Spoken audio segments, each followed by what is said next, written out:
Following Hillary Clinton's election loss, the Clinton Global Initiative announces it will be shutting down.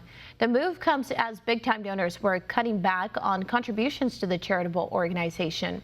One America's John Hines has our report from Washington. During the week leading up to Donald Trump's inauguration, the Clinton Global Initiative announced that it would be closing its doors.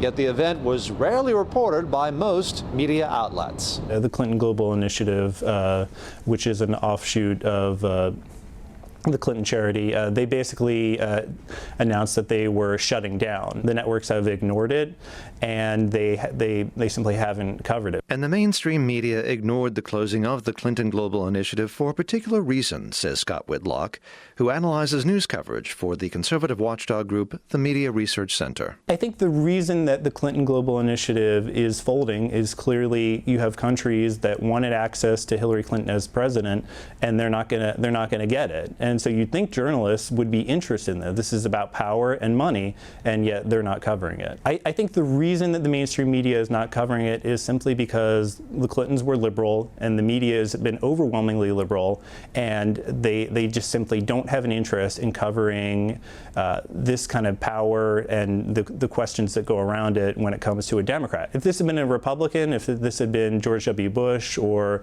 Ronald Reagan or Donald Trump, they would have had a lot more interest. And any story about power and money would seem likely to attract media attention. But Whitlock says he thinks he knows why this story about the Clinton Global Initiative closing down did not. So I guess the question is, what did they cover instead? Because sometimes when we look at this, they say, well, we didn't have time. Well, they did have time because ABC spent 5.5 minutes on Dancing with the Stars. Today's show looked at what's the best ways to mop your kitchen or to vacuum your floor.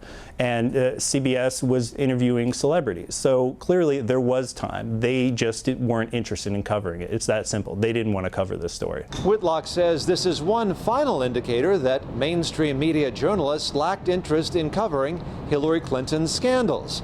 He says the Media Research Center noticed this throughout the campaign when mainstream media rarely reported stories about Mrs. Clinton's emails. John Hines, One America News, Washington.